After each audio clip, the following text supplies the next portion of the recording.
नवदेरो भरिसां ॻोठाणनि पारां ज़मीन ते मुबैना कब्ज़े ख़िलाफ़ एहतजाज कयो वियो।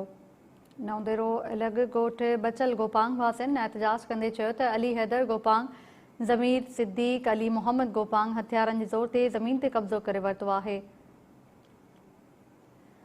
अव्हांखे ॿुधायूं पिया नवदेरो मां ॻोठाणनि पारां ज़मीन ते मुबैना कब्ज़े ख़िलाफ़ एहतजाज कयो वियो आहे। तफ़सील मालूम कयूं था नवदेरो मां नूर मोहम्मद सुमरो खां। जी नूर मोहम्मद सुमरो, कहिड़ा तफ़सील आहिनि?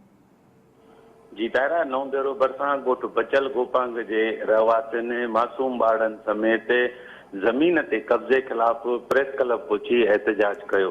एहतजाज जी अॻुवाणी कंदड़ अब्दुल जब्बार गोपांग, वहीद, दीदार, मुदसिर गोपांग ऐं ॿिया करे रहिया हुआ।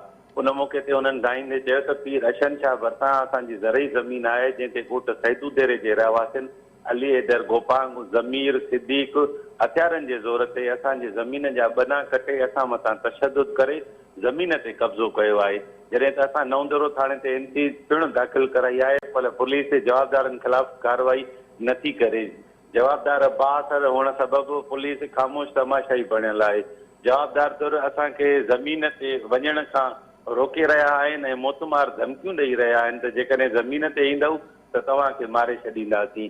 असांखे जान जो ख़तरो आहे। कब्ज़ागीर असांखे को बि नुक़सानु पहुचाए सघनि था। मुज़ाहिरीन IG Sindh, DIG Larkana, SSP Larkana खे अपील कई त कब्ज़ागीरनि ख़िलाफ़ कानूनी कार्रवाई करे असांखे ज़मीन वापसि कराए ॾिनी वञे। जी महिरबानी अव्हांजी नूर मोहम्मद सुमरो तफ़सील ॾियण लाइ।